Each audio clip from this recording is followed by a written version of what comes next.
It's not easy for us, the 12 million displaced Syrians, to talk about a decade of revolution and war. And as much as it seems complicated today, it was very simple at the beginning. We just dreamed of dignity and of a better life. Small demonstrations grew into huge protest against the Assad regime in 2011. It started in Daraa, then exploded and spread to other cities. That was the year Muhammad al-Alloush was born. Now he's 10, and what's left of Syria is all he knows. أنا ما بعرف أقرأ ولا أكتب ولا فتت على المدرسة.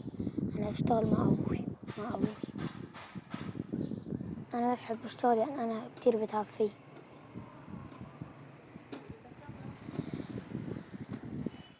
Since fleeing regime attacks in his hometown, Marrat al-Nu'man, last year, he wanders Idlib city, the country's last rebel stronghold, looking for work with his father.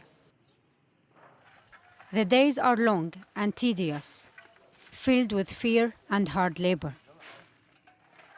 Using a shovel that is far too big for him, he's been working on construction sites with his even younger brother since he was 5 years old. بس أكبر بتخيل بهاي بتاجر مواتير.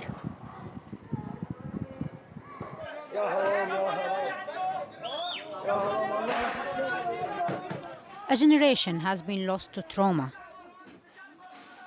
Certain images of suffering grabbed global attention, but didn't change the course of the war.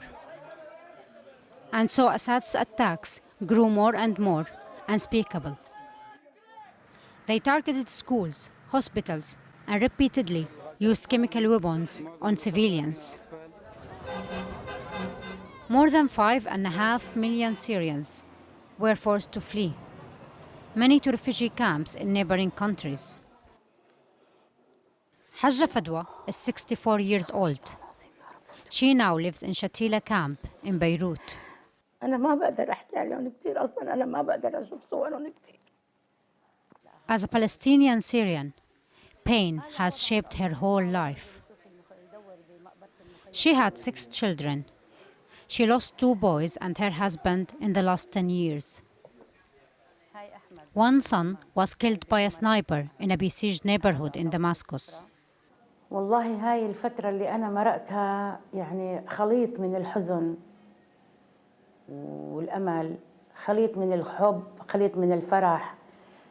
دقت فيها مرار الوحدة عايشة لحالي، دقت فيها حلاوة الحياة إني أنا أعتمد على نفسي. هاتي الشغل من جنبك للحد كنزة.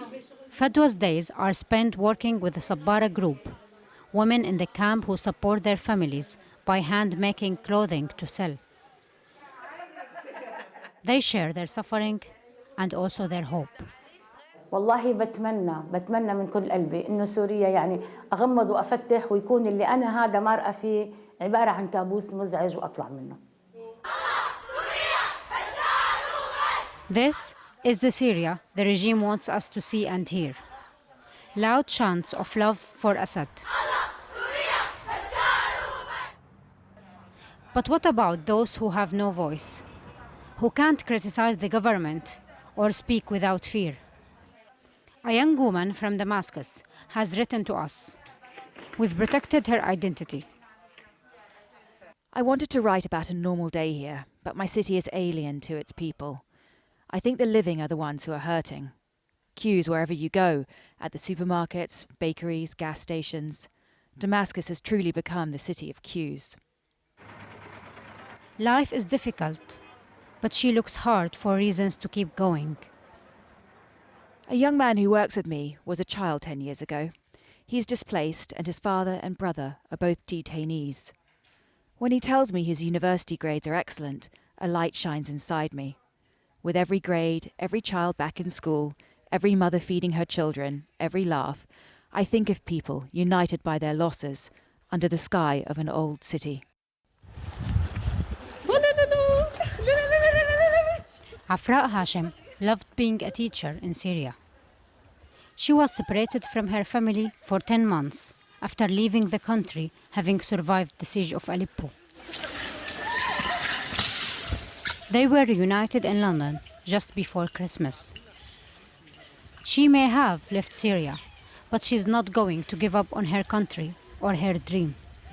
My hope that my country will be free very soon, and I want all the detainees to be released. I hope so very soon, and to trail all the criminals, and the head of them, Bashar al-Assad. She was detained for protesting when the uprising began, then spent years working with children in rebel areas under constant attack. To find a safe country. She's still campaigning for a free Syria, just as she was 10 years ago. What do you miss? My student. My home.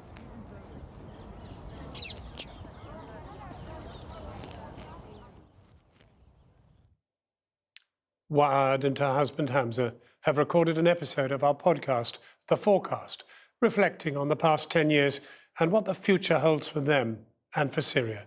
You can listen to it on our website or on all podcast apps.